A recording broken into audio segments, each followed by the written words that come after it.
That's how we started Operation Black Vote 25 years ago. 25 years ago in July, we launched because there were too many Black Britons dying in police custody. And nobody was being held to account. Nobody was convicted of those deaths.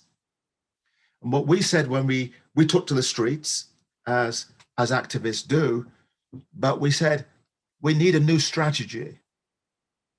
We can't just take to the streets. We would do best to understand power, how it works, where it lies, and how we could democratically take it and make it work for us. And so in 1996, July the 16th, we launched Operation Black Vote to say fundamentally, Philip, that we're not asking for justice. We're not asking for equality. We're not asking for power. We're demanding it, demanding it. And it was a game changer. You know, back then in 1997, when Tony Blair won, there were 4 Black, Asian, and minority ethnic MPs in Parliament. Fast forward 25 years, and they're now over 65. One of the things that we did really well was that we ensured that we were non-partisan.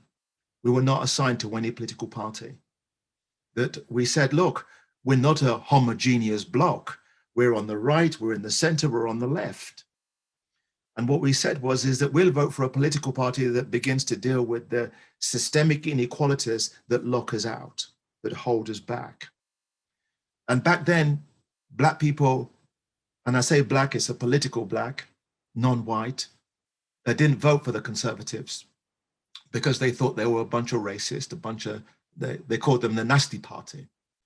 So I would speak to the political leaders and I would say, here's the thing, that our communities, African, Asian, Caribbean, and other minority ethnic communities, Philip, are conservative with a small c. Think about that for a second. So if we were a conservative with a small c, ask yourself but one question. Why don't we vote for you? Because we think you're a bunch of racists and you don't care about our lived experience. And you know, the political activists, the political civil servants were taking notes and and there's something here. It was a game changer because it meant that all the political parties were fighting for the non-white vote because we'd also said we are strategically placed to hold the balance of power. You know, many of your people on this retreat know that elections are won and lost in the margins. And if you can gravitate in those margins, then you can wield power and start demanding justice. You know, fast forward 20 years, and I was speaking to the then Prime Minister, Theresa May, and I said to her, look, this government needs a ethnic minority disparity unit to look at how policy has not worked and how it could work. And she said to me, what's not to like, Simon? And so we were the first nation in the Western world to have a race equality unit that looked at these disparities with the one mantra: explain these inequalities or change. Explain or change. What I'm liking right now is the Biden-Harris presidency is setting up a unit in Washington, D.C., not too dissimilar to what we've done. Us small folk from the UK influencing the most powerful nation on the planet ain't too bad. That's fantastic. And maybe just to add, for those who are at the starting point in trying to drive change, could you lead us through how you've built the coalition that came around you to actually make the impact when you started? You have to build coalitions. And for us, first of all, it was people that were subject to the harsher elements of race inequality. So our own communities, and our own communities within the non-white communities are very diverse. Many religions, many ethnicities, from many countries. But we come together to say we need to defeat systemic racism. But even that's not enough. We went to the trade unions. We went to the churches, the mosques, the gurdwaras. We went to the gender lobby groups and said to women, as of course, that 50% of Black people are women too. Our struggle is your struggle. Yours is ours. We spoke for people that were barely on the radar of equality, much less having plans like the Gypsy, Roma, and Traveller. And I would take Reverend Jesse Jackson, you know, the civil rights icon. And he would say to me, listen, Simon, what are we going to do? Where do we say it? And we would go to their communities and say, we're on your side. Making these allies, whether they be the gender lobby or whether they be white allies. I would often say to powerful white people, look, I can say all these things about race and equality, no one's listening. But if you say it and mean it, great things will happen. So let's say it together. You have to have a grand plan. You have to have a grand plan with a clear strategy and an articulation, a narrative that says, this isn't just about me. This is about us. This is about unleashing talent for everybody. It's not a zero-sum game. If I win, you lose. No, if I win, we all win. And we unleash a deluge of creativity and talent that is a benefit to the whole of society. So the articulation has to be that this energy and driving change is for the whole of society. Thank you. And I want to invite everybody, if you have any questions, just put them into a Q&A box and we'll receive them on our end and try to answer them before our time is up. Now, Simon, looking at the world today, obviously many of the challenges that we face are shared across societies. Right. And with societies being so deeply interlinked and influencing each other through communication and otherwise, how do we push change that might happen simultaneously? How do we get a momentum going, get all these societies moving in a similar direction? Well, I've argued with this past year, I mean, many ways in Europe and in the USA and beyond, that there's been a double pandemic, perfect storm. On one side, you had COVID-19 and the way that that's laid bare systemic inequalities, the societal fault lines. And then you had the death of George Floyd, and it's created a perfect storm. But you know, that we've seen economically in our societies, the defense has been the type of economic defense that you would see in a world war.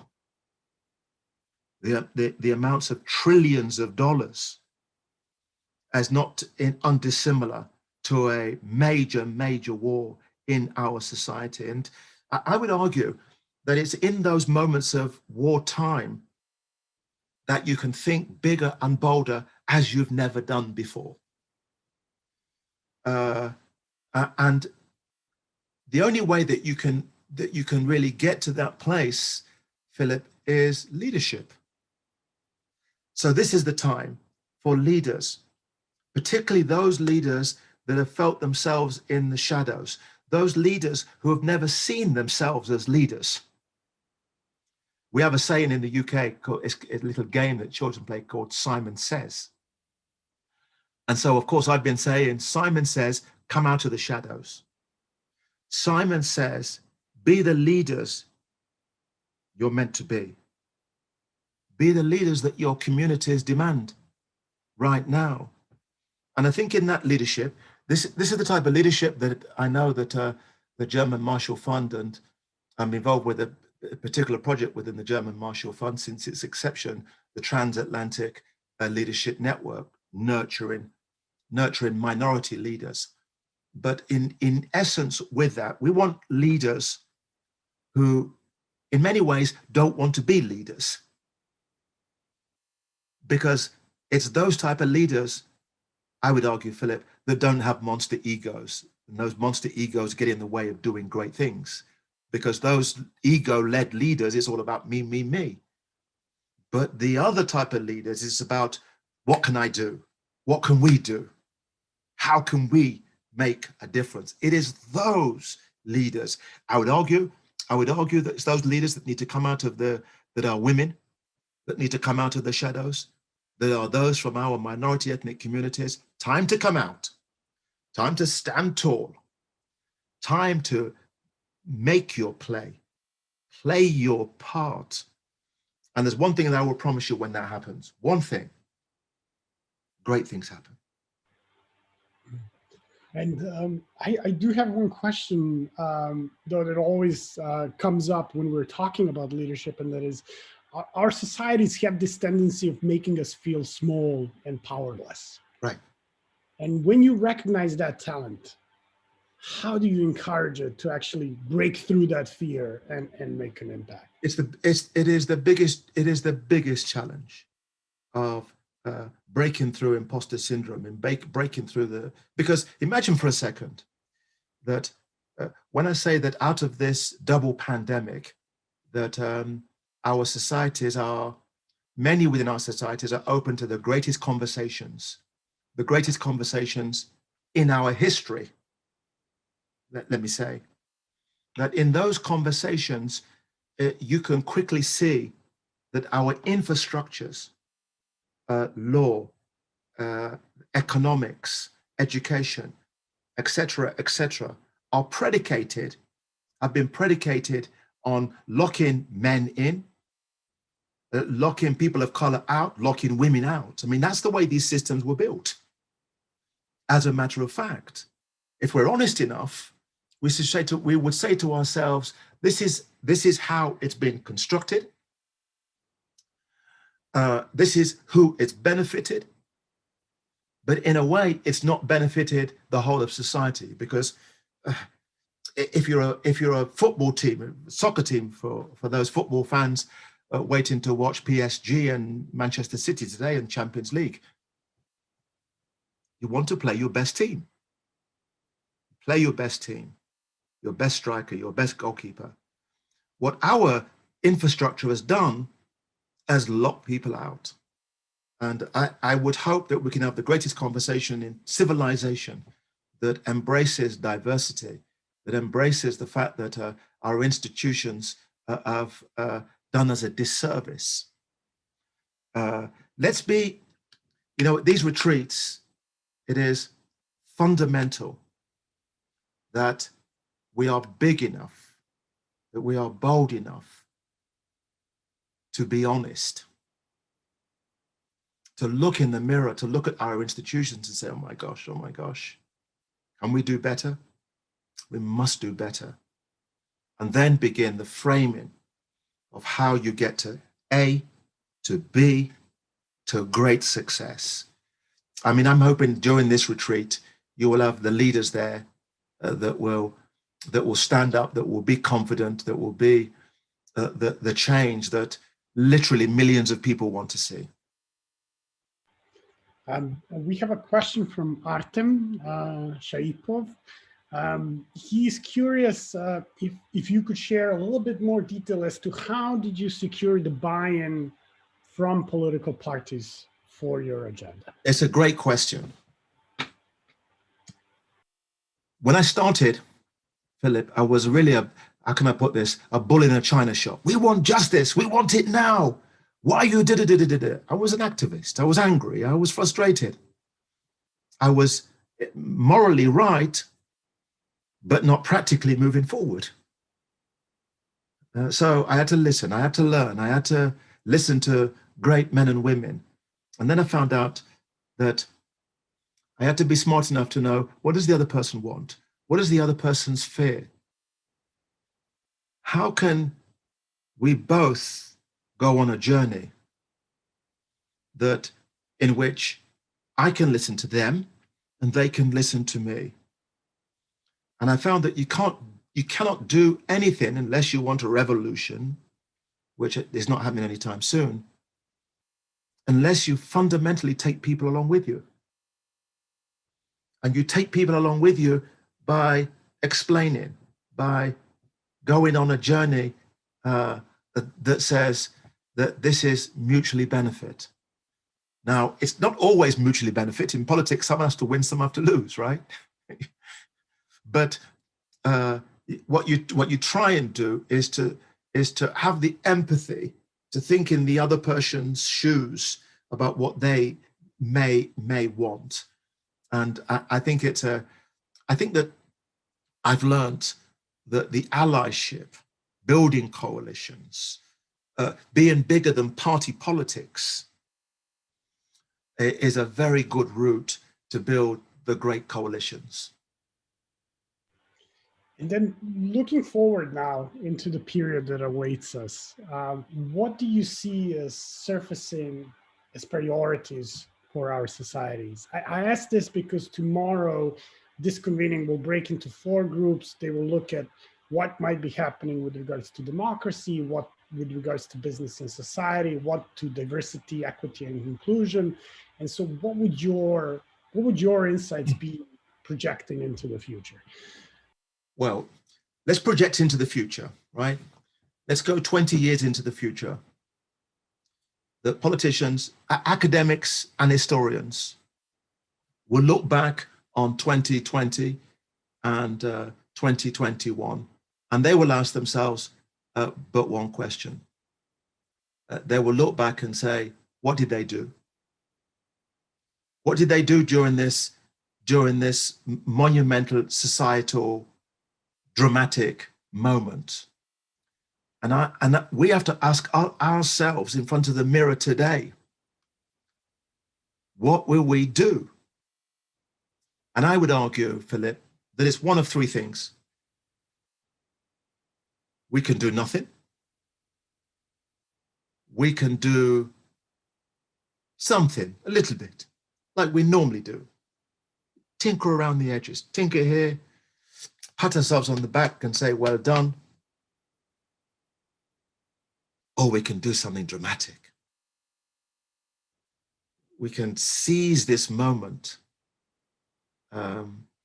as never before and show what leadership can truly be.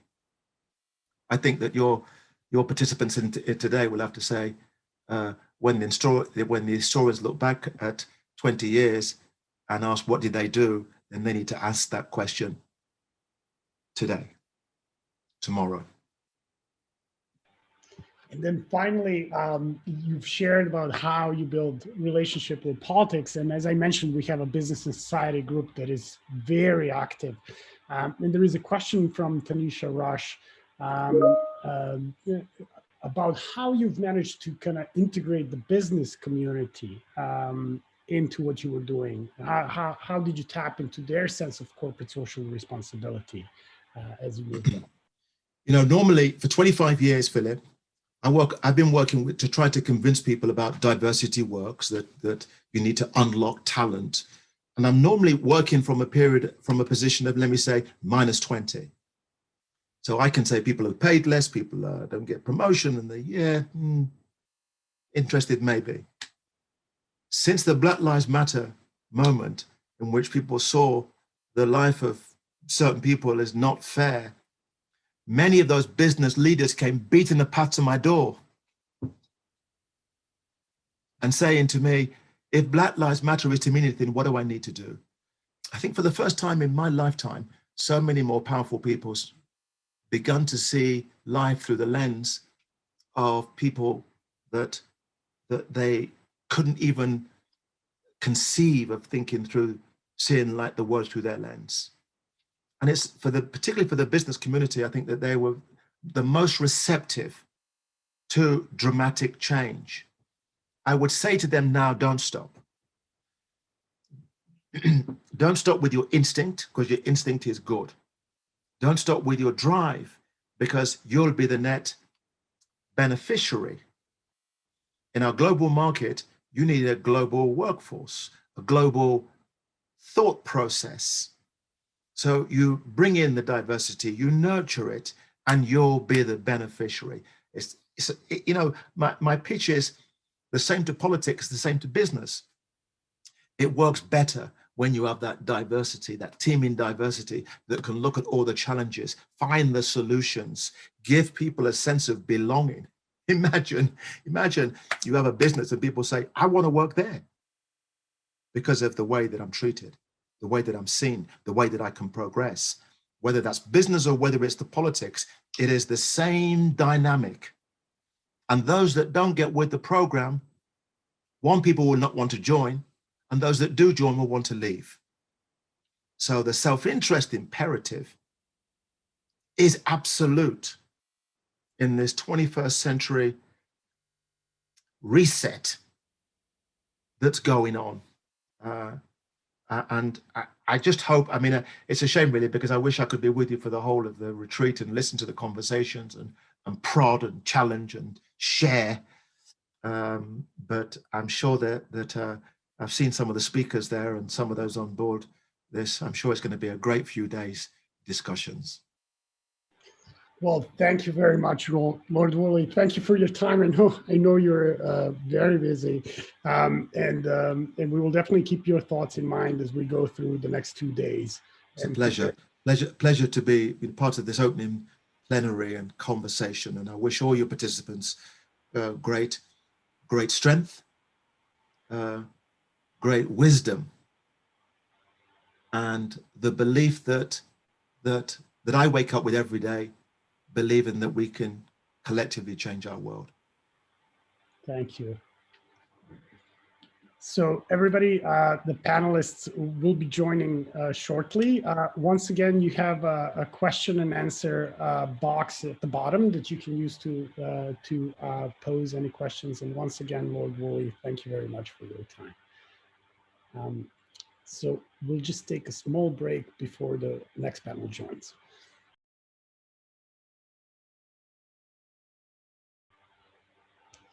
All right. Well, thank you for your patience. Our next panel is here. So I'll invite everybody to just turn on their videos, and I'll pass the floor over to Melanie Whitaker. Hello, good evening, good afternoon, good morning. So for those of you that don't know me, my name is Melanie Whittaker. I'm with the German Marshall Fund. I'm based in the Berlin office. I'm the head of membership and development for leadership programs. And I think I have a lot of you met already in person. Unfortunately, we can't meet in person this year, but I have the great pleasure, and I'm delighted to spend the next hour and a bit with you, and brought with me some very nice colleagues of mine. And we're having a conversation about the priorities that the transatlantic relationship sees in a post-pandemic scenario. And so what will happen is I will invite my colleagues to give us a short impulse, after which we will be opening for Q&A, and you can do that by typing your question into the chat function of here.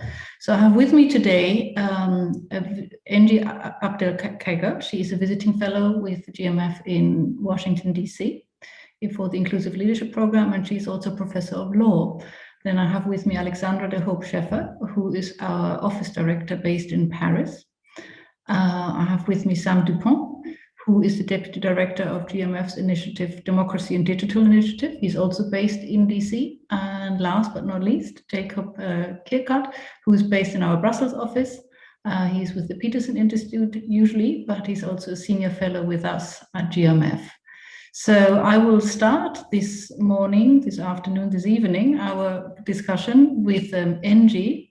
And I would like for Engi to focus a little bit on what she has seen from her perspective. And I want to connect this to what Lord Woolley just mentioned in terms of political activism and things we've seen in the societies. And I think one thing we've all noticed during this pandemic is that on both sides of the Atlantic, some ugly underbellies were shown again in our societies. And I also remember Simon mentioning last summer that he had never heard as many white people actually addressing the issue of racism in the UK, but generally across the Atlantic. So Engi, I would like for you to invite you to give us your ideas and your thoughts of what you see is happening on both sides of the Atlantic in that field of inclusive leadership. Thank you. Wonderful. So hello, everybody. As you know, my name is Angie Abdelkader. I'd like to take a moment to recognize and thank the German Marshall Fund and specifically the leadership programs for making this conversation possible. It is a privilege and honor to be here with all of you. And as Melanie mentioned, my comments focus specifically on racism, xenophobia, and intolerance, and specific developments that have occurred since the onset of the pandemic approximately a year and a half ago. And in particular, I have three broad observations that I'd like to share with you as a preliminary matter, and given the limited time that we have.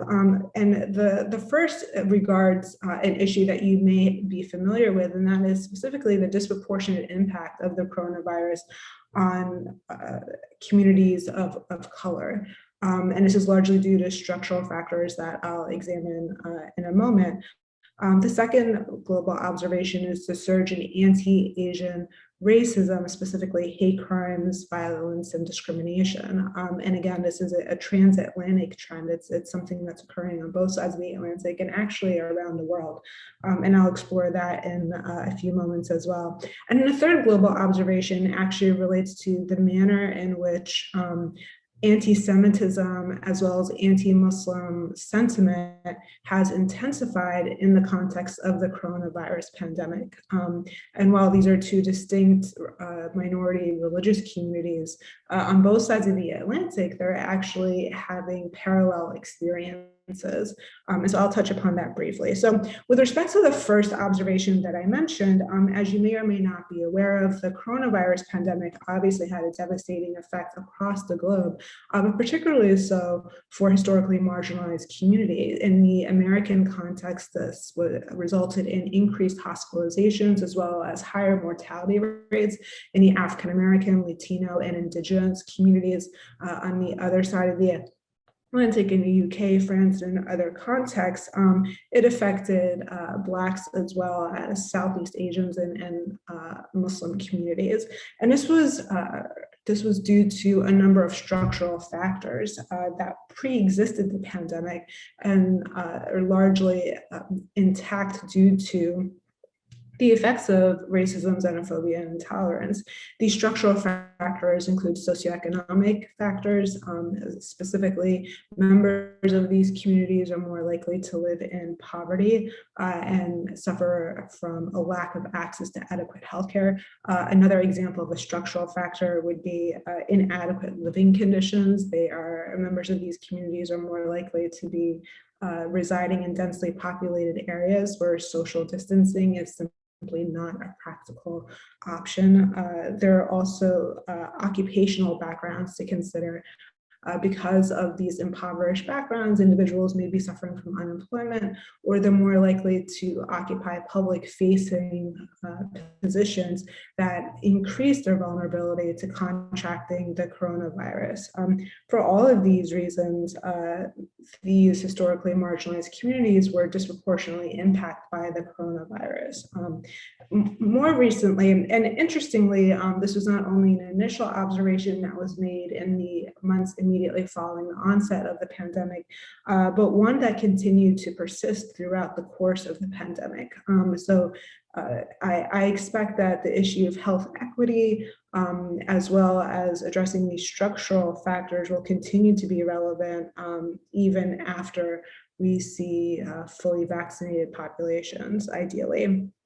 It's interesting to note, before I move on to the second observation, that now the focus is shifting to inequitable distribution of vaccines. And again, this is related to the structural factors that I already mentioned.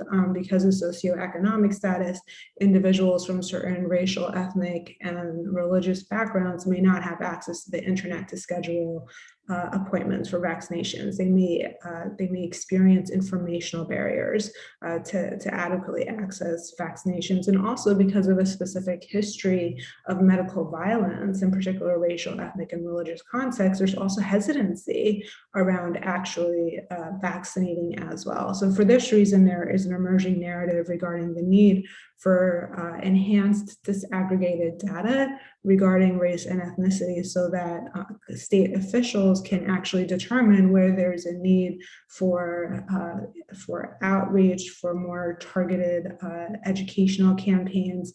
And what is also needed is the incorporation of more heterogeneous medical professionals that actually hail from these affected communities in order to be able to speak in a way that's culturally authentic and relevant to ensure better health outcomes.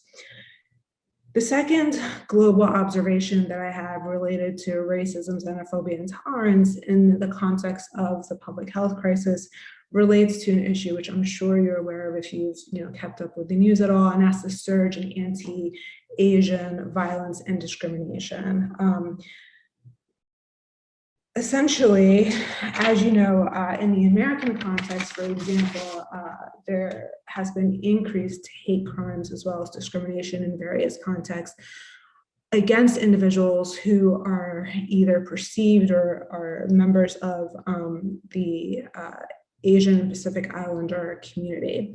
And in the United States, for instance, in the last year, there's been a 164% increase in hate crimes against members of the Asian American community. In specific contexts such as New York City, that number increases to over 200% increase in reported hate crimes. And those of you who are familiar with hate crime statistics know that these events are widely underreported, both to law enforcement officials as well as by law enforcement officials, to federal agencies that actually collect and then publish this information. So this really just gives us a glimpse of the upwards trend in interpersonal violence that members of this community are experiencing. And while I'm highlighting statistics in an American context, it's important to understand that this surge in anti-Asian discrimination and violence is actually a global phenomena. So we're seeing these trends in France, in the UK, in Brazil, in Russia, in Australia, in New Zealand, so on and so forth. And this is largely due to inflammatory political rhetoric, while realizing that obviously there's a long history of anti-Asian racism in various contexts, but the specific surge and a reason why it correlates with the onset of the pandemic is because this particular ethnic and racial community was actually scapegoated and identified ethnically with the pandemic with phrases such as the Kung Flu virus, the Wuhan virus, the China virus, and in this way, they essentially were demonized and dehumanized and reduced to a health crisis. And so for this reason, they have suffered the consequences. Significantly, while this is in fact a global phenomenon, I think it's worth noting that the United States has really taken on a leadership role in attempting to respond to the surge in anti-Asian violence, particularly with the change in administrations, and we now have the Biden-Harris administration in Washington, D.C. And so, for example, as well as a newly reconstituted Congress. And so, for example, we've seen an executive response. President Biden, upon taking office, actually signed a directive ordering government to enhance both data collection as well as providing better assistance to victims of anti-Asian hate crimes.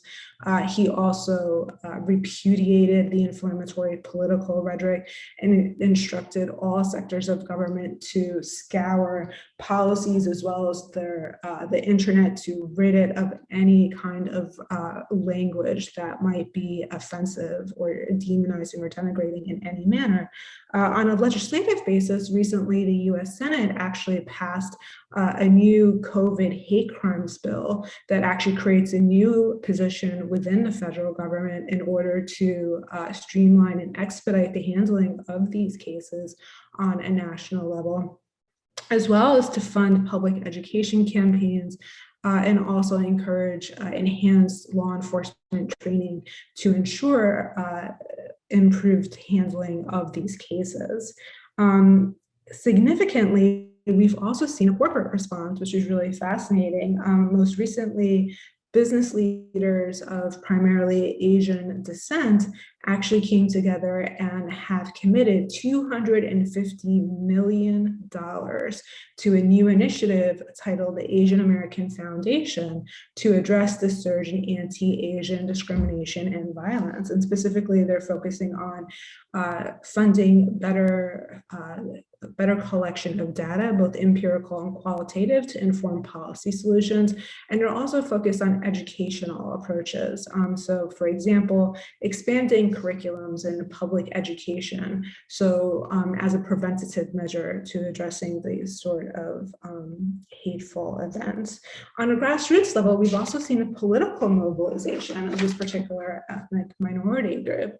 While in the American context, for example, they constitute about 6% of the population. Their numbers in political office are far fewer. And so there has been this new push for increased civic engagement, which was quite evident in the most recent elections cycle, as well as actually running for public office. What is needed on this front, what I'm hearing, which is relevant not only for the Asian American community, but also for other historically marginalized communities who are also experiencing surges in interpersonal violence, again, in different geographical contexts, is a need for better support of victims and their families. So specifically, we're looking at calls for funding to ensure access to adequate health care for victims and their families, to cover funeral expenses, unfortunately, where necessary, or to also address issues regarding lost income.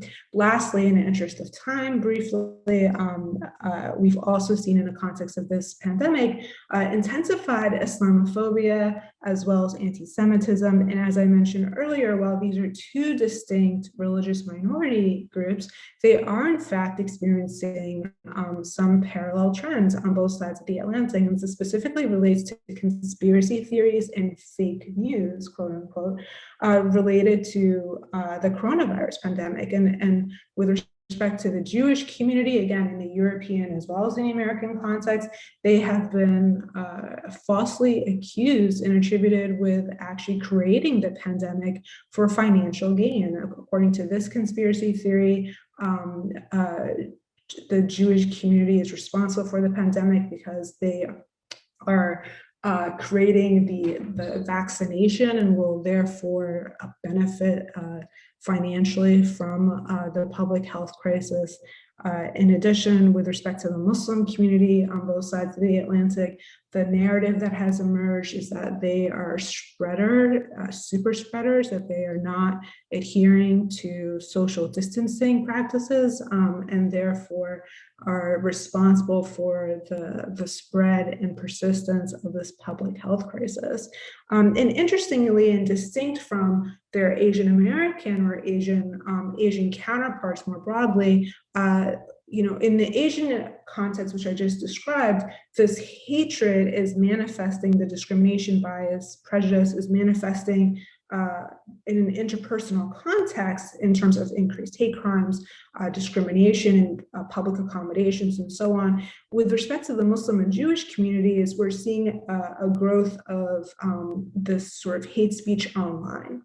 And so in this context, we're seeing the role of social media and the way that it facilitates this intensified anti-Semitism and Islamophobia. And as social media platforms such as Twitter and Facebook respond and try to shut down this sort of hate speech, we're seeing a migration to alternative tech platforms, which is interesting. And what I'll end on is that members of both these communities on both sides of the Atlantic have in fact expressed a concern as to what will occur once the lockdown measures have been eliminated. So once we're fully reopened, there's a concern that the anti-Semitism and Islamophobia will migrate from this online context to a very real context. So those are my observations for now, and I look forward to the conversation ahead. Thank you so much, Melanie.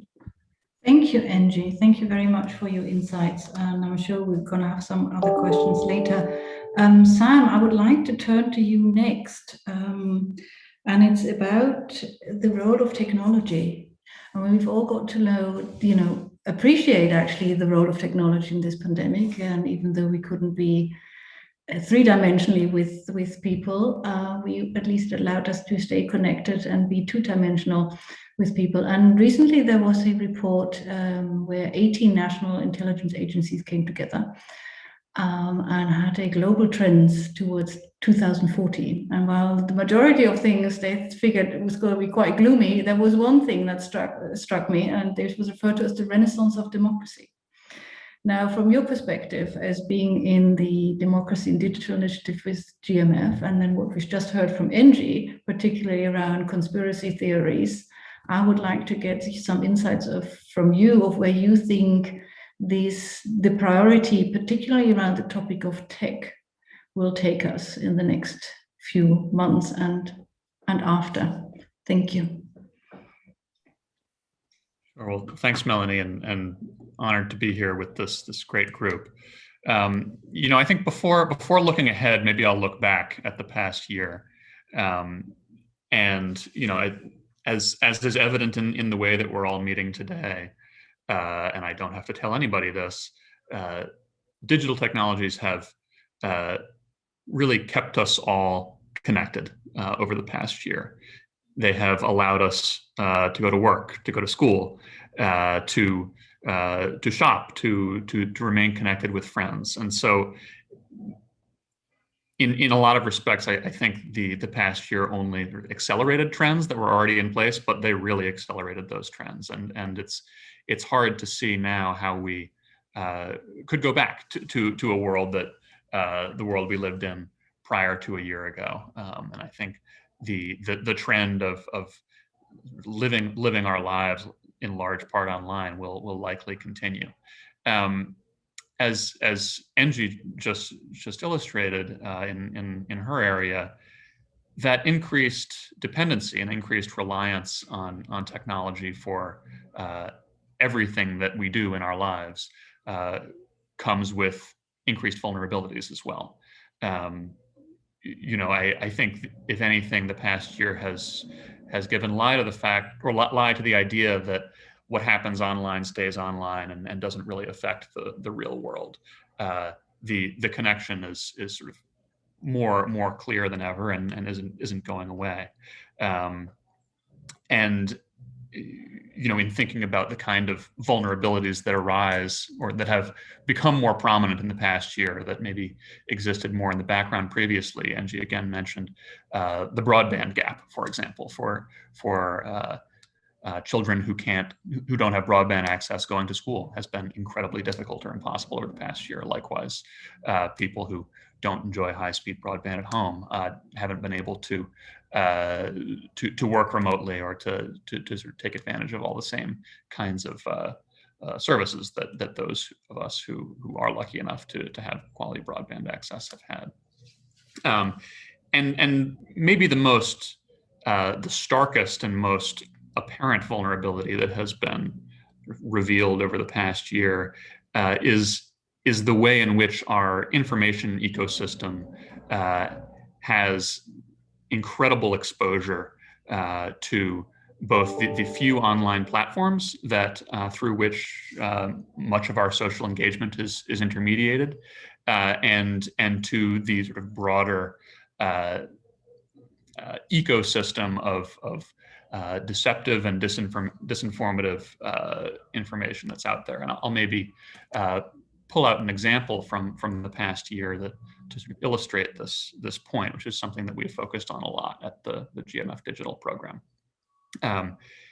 Now, maybe about 11 months ago, there was a video created called America's Frontline Doctors, and it was uploaded to YouTube and shared on Facebook and on Twitter. And this video is about 40 minutes long. It includes a lot of these sort of early conspiracy theories that we heard about COVID, that COVID wasn't that bad, that masks weren't effective, that all of this was being made up by conspiratorial leaders, that people shouldn't trust the vaccines that were at that point in development.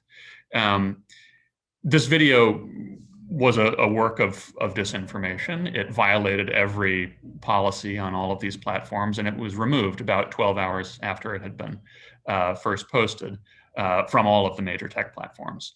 In those 12 hours, it had been viewed 14 million times, and the ideas that were in it had effectively gone viral, and we were living with a lot of those ideas for the rest of the past year. And I think that really illustrates the need both to,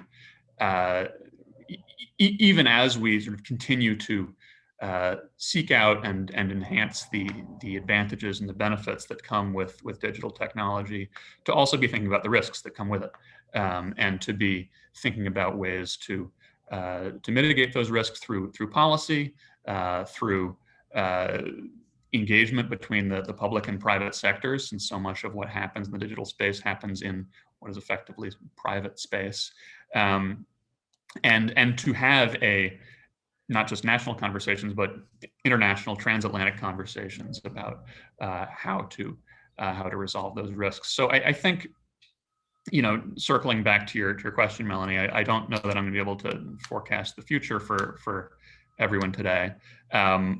But I think we can say with confidence that all of these trends are going to continue, that digital will become ever more part of our lives, that the risks will continue to proliferate, and those risks run to our democracy, and that was maybe, and I'll end with this, and I'm very glad to engage in conversation on any of these topics, but the risks that increased digitalization can pose to our democracy were maybe most starkly evident, at least in the United States, on January 6th.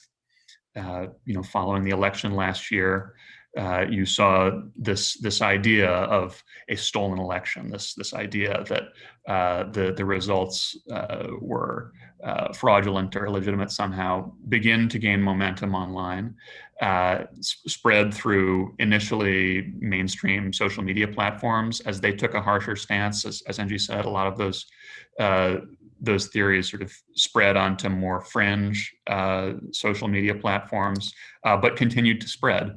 And the result of that was an armed insurrection and a siege on the United States Capitol, something that, a year ago, I think would have been really hard to imagine, but here we are. And the erosion of trust in democracy that has been a result of this particular group of conspiracy theories and disinformation, I think is a real threat in the United States, and will continue to be a threat elsewhere, and is one that we will need to engage with and need to mitigate if we want to be able to live with these kinds of technologies in a democracy. So I'll end there, but very glad to continue the conversation. Thank you, Sam. And you're right. I had learned in previous discussions that if something goes viral, you have about 2 to 3 hours. After that, it's basically a lost cause. You basically lost it. And that, I think, is what you alluded to when you mentioned that particular video that was online for less than a day, but the harm was already done. And yes, singularity is coming. There's no turning back from technology. And how are we going to live with it? And how are we adjusting it and adjusting our democracies towards it? But I'd like to go to Jacob now. And Jacob, when you and I spoke in preparation for this discussion, I was a lot more pessimistic than you when we looked at, so to say, the more macro outlook when it comes to economics. But you started off our short conversation with what I thought was a really positive example of transatlantic economic cooperation. So why don't you share your thoughts with the rest of what we talked about, and then go, so to say, to the larger picture before I then hand it over to Alexandra later. Thank you. Well, thank you. Well, thank you, Melanie. And it's a pleasure to be with everyone here today. No, I mean, basically where we started out, I think, is where every forward-looking economic discussion starts right now in these days, which is, of course, on the issue of vaccines. Because if you look at where the world is right now in the pandemic, it's in a pretty dreadful place. It has at the global level, we obviously have the disaster in India. We have Brazil has been a disaster for a long time, and there may be other emerging markets, to experience similar events that we're now seeing in India as a function of the more contagious and virulent variants of the virus spreading also in the developing world. So that's obviously a bad place to be. However, we are also at a place where both the United States and the EU is going to be very soon. In fact, arguably, you could say that the United States already is and should be in this position, but certainly will be in a couple of months, as will the EU, to initiate a very large vaccine export program. Because fundamentally, within the next month or two, both Europe and the United States will have an absolute abundance of vaccines. And these are vaccines that in a number of cases, particularly when it comes to the mRNA vaccines, which are by some efficiency standards, probably the most flexible and efficient vaccines, they are developed in a transatlantic setting, typically in a cooperation between European and American firms. And the good news is, or the bad news in some ways, is that these vaccines are also quite difficult to produce, which has the unfortunate implication that, in my opinion, at least in the short term, and that by that I mean the next 12 to 18 months, even if you did what a lot of people want you to do, which is to give away the intellectual property and the patents and things like that, you actually wouldn't get that many extra vaccines out of it. So what you instead need to do is to put maximum pressure on the US and European governments to again put pressure and donate vaccines that they have already purchased from the companies in question, the Modernas, the Pfizers, the BioNTechs, and soon to be also CureVac, which is a new vaccine that is coming online in the next couple of months. And that is actually the vehicle through which I would contend that the vast majority of the world is going to be vaccinated. We have seen there are other producers, exporters in the world, China, India, Russia, but in my opinion, none of them have the scale-up capacity that Europe and the United States are going to be exhibiting in the next, and quickly in the next couple of months, but certainly by the end of this year, you will have a combined production capacity likely somewhere between, on an annual basis, likely somewhere between 4 and 5 billion doses in the US, in the transatlantic economy combined. And that's fundamentally, I would contend, a very good news story. It's in many ways a scientific miracle that it has happened as fast as it has, but it is certainly also a foundation for renewed transatlantic cooperation to achieve what is an absolutely urgently needed global public good, which is to get everybody in the world vaccinated. And I might say not only for obvious moral and humanitarian reasons, but also for, if you like, self-interested reasons. Because the reality is that if you have massive outbreaks like we're now seeing in India, there is a virtual guarantee that new variants of the virus will emerge as a result. And that process will only stop once everybody is more or less vaccinated. And as I said, European and American developed and produced vaccines are almost certainly going to be the vehicle with which this will happen, which again, I think is actually, given where we are right now in the global pandemic, an absolute good news. Turning to the broader transatlantic economic relationship, it's actually, obviously, compared to the situation during the Trump administration, in a much better place. But there are several, obstacles and opportunities abound. The first one, of course, is that Joe Biden's, tenure as president so far has been characterized by an enormous, almost historic fiscal activism. So far, about $2 trillion has passed Congress. I would say probably that number is going to rise further, significantly further in the coming weeks and months. So the U.S. is implementing, or the federal government is implementing, a historically sized fiscal stimulus. This is, in the short term, also very good for the EU. Most estimates will tell you that simply because the size of the US fiscal stimulus, this may actually boost European growth by almost 0.5 percentage points of GDP in the next 12 months, simply as a function of economic spillovers, higher levels of US imports from Europe, etc. So you have the sort of irony that it's actually the US fiscal stimulus that is likely to positively affect the European economy before Europe's own reconstruction and recovery fund actually gets into gear, which hopefully happens over the course of the next months. So that's, in the very short term, good news. It's also, however, potentially not so good news, because currently the U.S. trade deficits in goods on an annualized basis is running at about $1 trillion.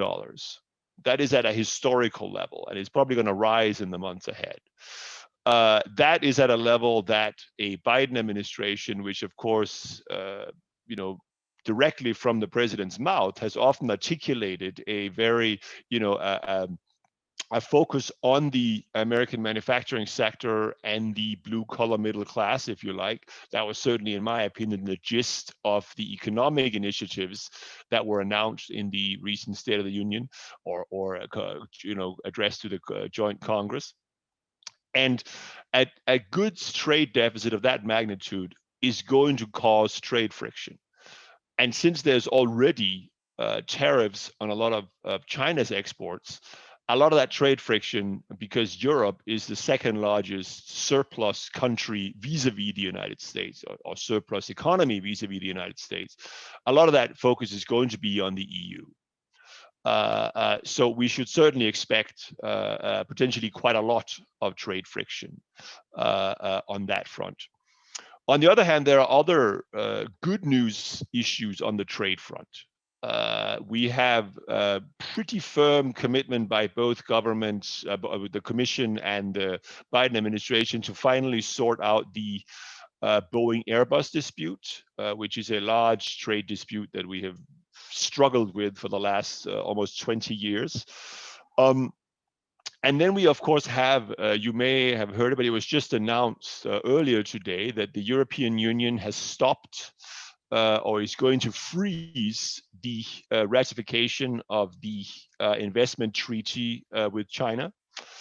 Basically, the European Parliament has said they will not take it up, and the Commission has said, okay, well, we won't push for it, which is clearly, broadly highlights the issue that there seems to be a lot less, if you like, space between Europe and the Biden administration in its relationship with China than was perhaps imagined a couple of weeks, or even certainly a couple of months ago.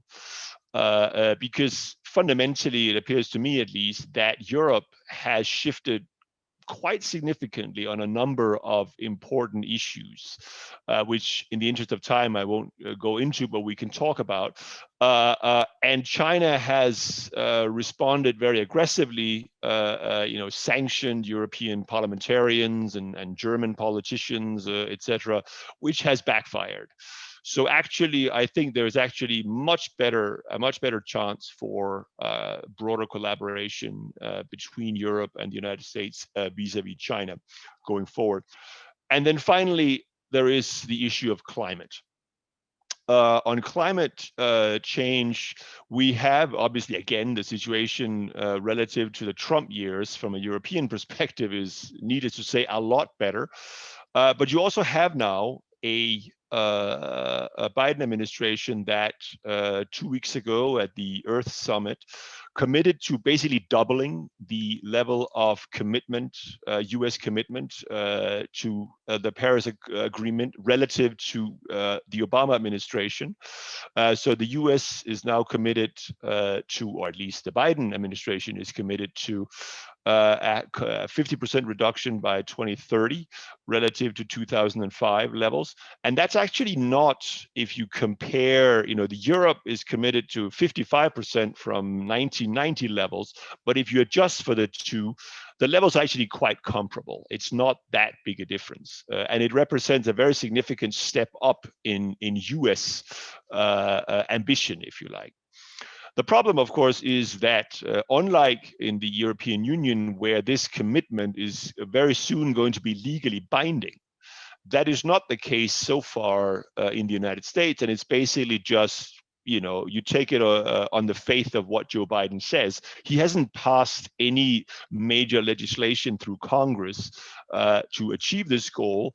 And in fact, he has indicated that his administration is not going to pursue a broad-based carbon price for the US economy, or whether in the form of a carbon tax or a cap and trade system like you have in Europe. And that's going to potentially cause not necessarily outright trade war, but certainly some complications. Because another thing that just happened this week is that the European carbon price hit 50 euros a ton this week. That is a record level. It's nearly a doubling of the level that it was at the beginning of the pandemic. And it is certainly a level that will intensify the political demands in the EU as the European Union progresses with a reform of its emissions trading scheme and other climate change agenda for a so-called climate border adjustment mechanism, or basically carbon tariffs, to prevent imports coming into the EU produced with a less rigorous carbon or climate mitigation policies in place. This could potentially also affect US exports.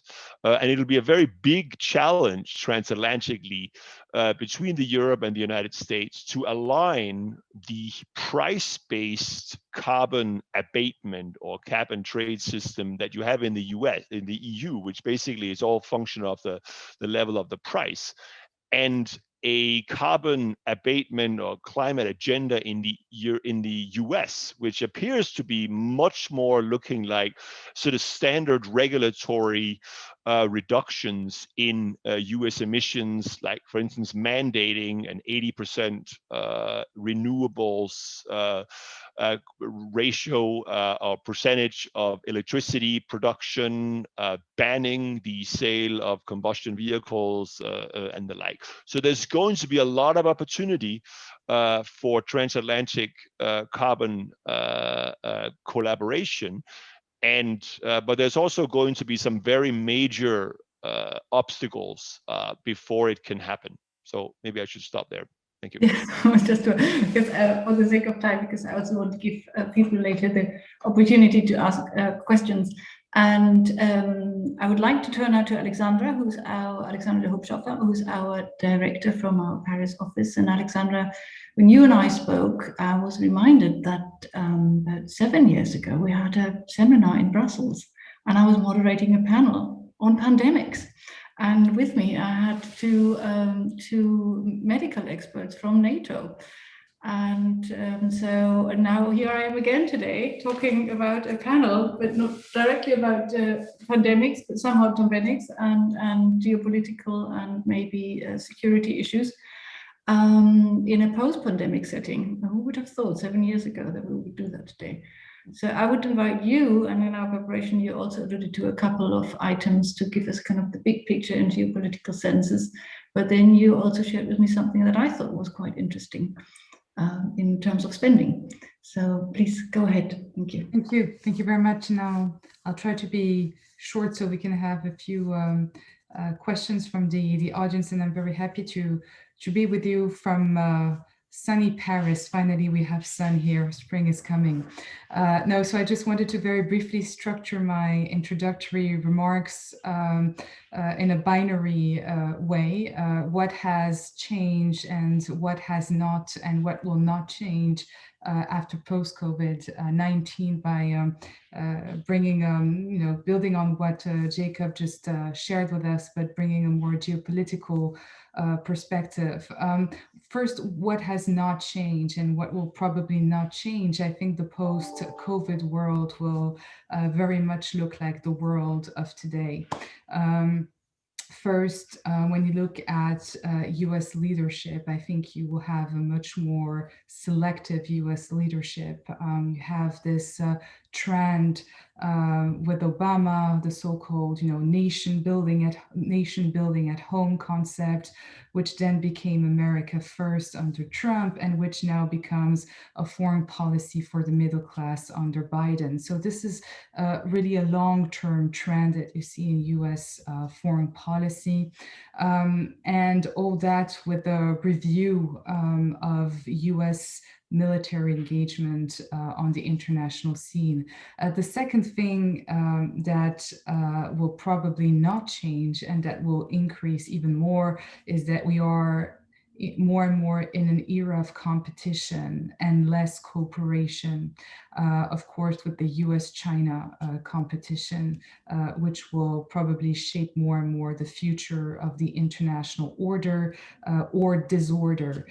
And then the third thing that will probably not change and that has increased also in the COVID context is the rise of what I would call regional hegemons or regional powers, a competition between spheres of influence, Turkey, Russia, China, not only in their close neighborhoods, but also more globally in Africa, in the Middle East, in the Gulf region, and more of that. What has changed and what will continue to change is, I think, what Jacob discussed. It's really the perception of China and the perception of Chinese influence. And there you have a quite similar debate taking place in Europe and in the United States on the notion of sovereignty, right? How to pay more attention to the longer term strategic implications of your country's short-term economic choices, right? And this debate was particularly strong in France, where I sit today, with the masks, issue at the beginning of the COVID crisis, where suddenly we realized how dependent we were on China just for providing French people basic protection, which was masks on people's face. And then you had the same issue in the pharmaceutical domain. And so I think this debate was not new, but has really been taken at a much more higher strategic level, on both sides of the Atlantic. The other thing I think that has changed is the way we think of security, right? As we are entering what I would call an era of strategic simultaneity, where you are facing not only a health crisis, but very quickly the health crisis spills over into a more complex social crisis, which Angie has been talking about at the beginning, a technological crisis, a medical crisis. It can spill over into a migration crisis, but also into more security, military effects as well. And so this is something I think that renders the notion of security much more complex. We need to change our lenses, if I can say, and have a much more comprehensive approach to what security means today. And which leads me to conclude with that this obviously impacts the way we cooperate at the international level, the way we cooperate with the United States, with the Europeans, with our Asian allies. What I see happening is because of the simultaneity of different types of crisis, we need to have a much more flexible approach to international cooperation and to the responses we formulate to these global challenges. I think we are very much in, what former U.S. Secretary of Defense Donald Rumsfeld had talked about around the Iraq crisis in 2003, where he said it's the mission that defines the coalition. I think we're very much in that trend where it's the issues, it's the topic, it's the challenge that will define increasingly the coalitions and the alliances, and which is not a bad thing. But you see that trend in US diplomacy today, trying to balance and articulate different types of informal ad hoc alliances, small groups, the Quad in Asia, working with the E3, France, Germany, the UK in Europe, and trying to build connections and bridges between transatlantic and trans-Pacific formats of cooperation. So I think we're moving much more towards a more flexible ad hoc approach to these issues. Of course, formal institutions like NATO, the United Nations will continue to play a big role. But I think that, and I'll finish with that, what the COVID crisis revealed, has not provoked, but revealed, is in fact a crisis of these big international organizations. The World Health Organization has not played the role it was supposed to play. The United Nations is weakened in many ways when you assess, the implications of, the peacekeeping operations these last few decades. So there is a reform agenda to implement at the highest level of these organizations. But in the meantime, we will need to be much more pragmatic and also quicker in terms of outlining solutions to these increasingly complex and simultaneous global challenges. And I'll stop there. Thank you, Alexandra. We will be opening up to Q&A, so people would like to ask questions or type in a quick comment. Please do use the chat function for that. Sam, I would like to go back to you on something, and it's based on something that Alexandra just said. So the challenges and also the struggle at the moment for international organizations. Now, when we look at the big tech companies, the big platform companies, they function as quasi countries or actually supranational, institutions in their reach. Yet, when I look at platforms such as Twitter or Facebook, they are much more reactive. I mean, they always react to something. They're not so much forward-looking. Yet they also don't have the same, I feel, checks and balances as some of the international organizations or governments actually have. So what would be your recommendation when you think about this? What do you think is a way forward, or maybe something to at least talk about in the transatlantic sphere? Thank you. Sure. Yeah. I mean, there was for a long time a sense that the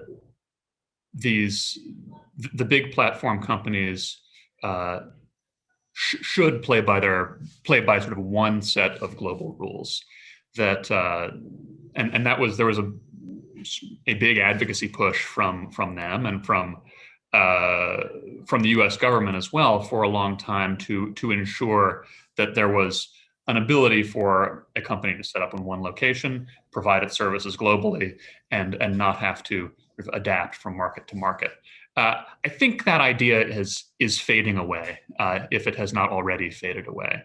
There is, as I said earlier,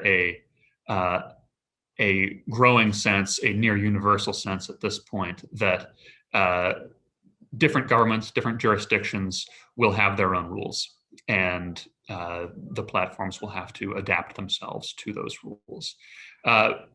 The European Union has obviously been a leader in coming up with new regulations for the digital economy.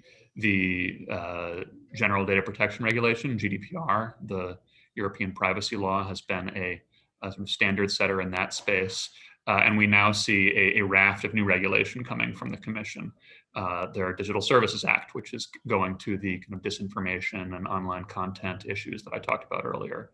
The Digital Markets Act, which is about many of the competition issues that we see in the digital space. A new regulation released that last week on AI. In all of these areas, the EU really is a couple steps ahead of the rest of the world in thinking about how to address these harms. Being first also comes with risks. You know, if you get something wrong, others can fix your mistakes later on. I think in general, the drafts that we've seen out from the European Commission clearly reflect a lot of thought and are very important contributions to the debate in terms of how to regulate these issues. And I think what is now needed is an international conversation. I think the European conversation has been ongoing for a few years and has produced these documents that I think should be the basis for discussion. You know, if you look backwards 10 years ago when the European Union was developing their privacy rules, there was not enough transatlantic discussion about the GDPR and the shape it was taking. And 10 years on, while I think the GDPR has overall been seen as a relative success in terms of protecting privacy of Europeans, certain aspects of the way it treats international data flows have become a major trade barrier between the United States and Europe and are the source of negotiations that have been ongoing for quite some time. I think it is important to avoid repeating that mistake in the other areas that Europe is thinking about legislating on now, and so that is where I think transatlantic tech dialogue ought to focus and probably will focus over the coming years, is figuring out how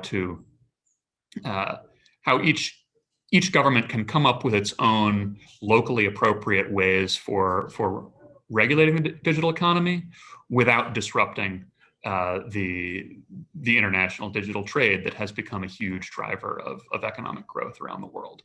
And striking that balance isn't easy, but I think will take, I think can succeed with the right kind of international dialogue. Thank you, Sam. I have a question here from Ricky out of Atlanta. Hello, Ricky. And she asked, Alexandra, would you be able to expand a little bit on Biden's foreign policy for the middle class? Sure, yeah. You know, I think this is probably a lessons learned from Trump's presidency. Trump had this capacity to link foreign policy issues with domestic issues, right? That's what we call intermestic, right? Mixing both domestic politics. To give a very concrete example, China. China is both a foreign policy issue, but also a domestic issue.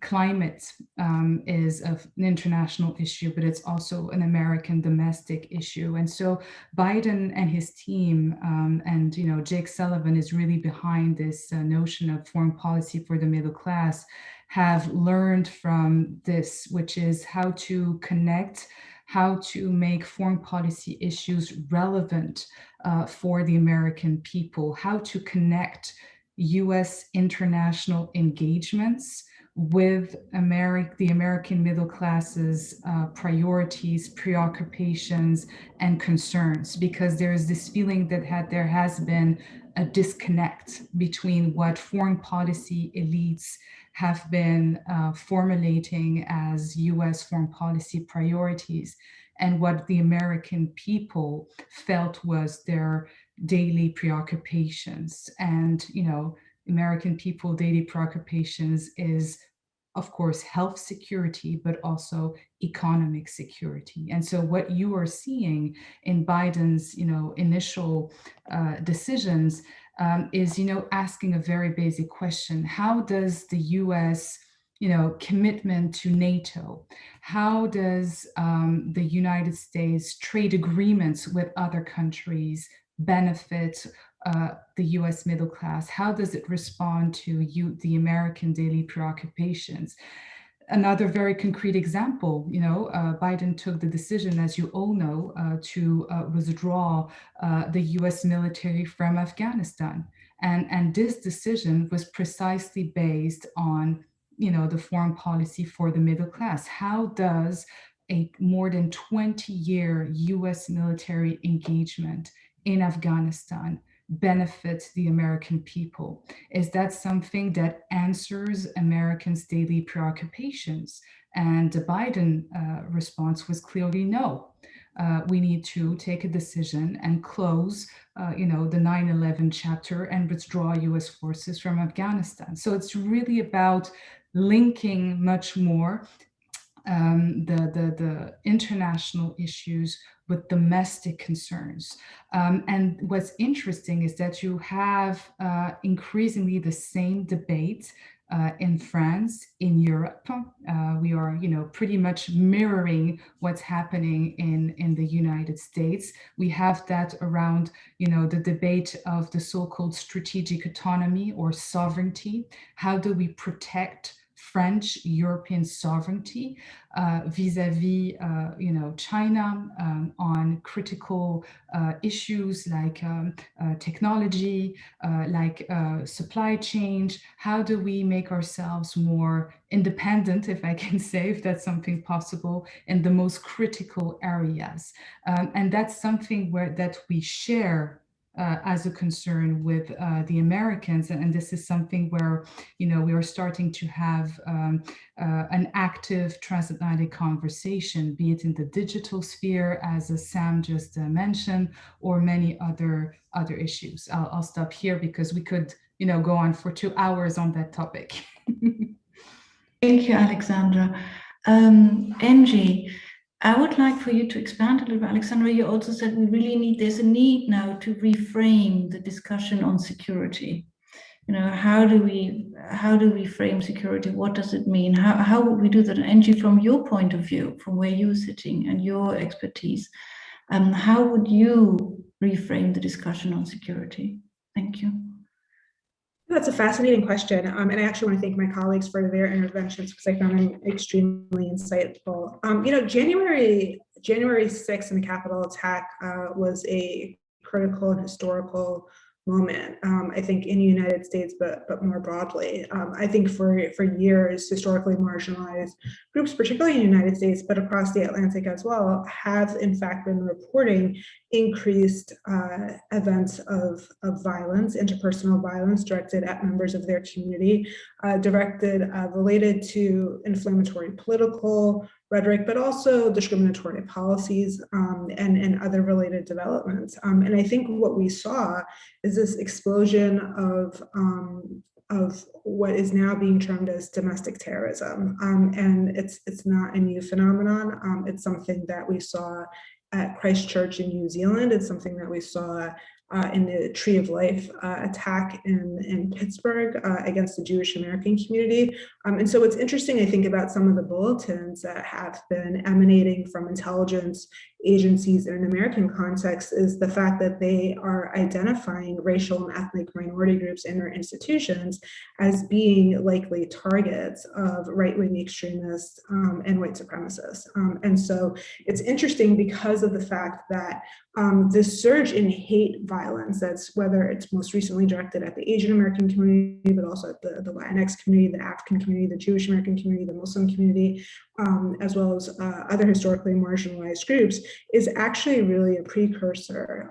It's a sign of things to come. It gives way to larger violence. And so all of these incidents were actually culminated into the January 6th Capitol attack. And so when we're thinking of security, it's important to realize that these incidents of hate violence, the hate crimes, are actually intimately connected to these larger acts of domestic terrorism. And that the target is not only government institutions such as the US Capitol building, but also marginalized groups groups such as the European Muslim community, the Jewish American community, the African American community, so on and so forth. And I think there will be continued discourse, whether on official level or public and news discourse around these issues as the debate continues about whether there's a need for new legislation, but certainly there is a need for better data. What's missing, I think, is disaggregated data for us to understand the magnitude of the threat emanating from right-wing extremists and domestic terrorists, and also what steps government officials are taking to investigate these crimes from occurring. Thank you. Thank you very much. And I was just reminded that we actually have come already to an end. So time's really flown by today. I would like to thank my colleagues that joined me today at the panel and gave us this great insight into what to expect once we're all vaccinated and return to a vaccinated life. And tomorrow, I was also reminded that tomorrow we will be starting at the same time, and we can use all the great insights that we heard today when we go and break out into our individual working groups. I do also want to remind people that joined maybe a little bit later that this session was recorded and will be available later. So if you joined a little bit later and think, you know, there is something that you may have had a question. I know there was just a question around vaccine diplomacy, and that was something that Jacob had addressed in his input earlier. So you can listen to it later. So with that, I shall relieve you into your evenings, into your afternoons, into your late mornings. Thank you very much.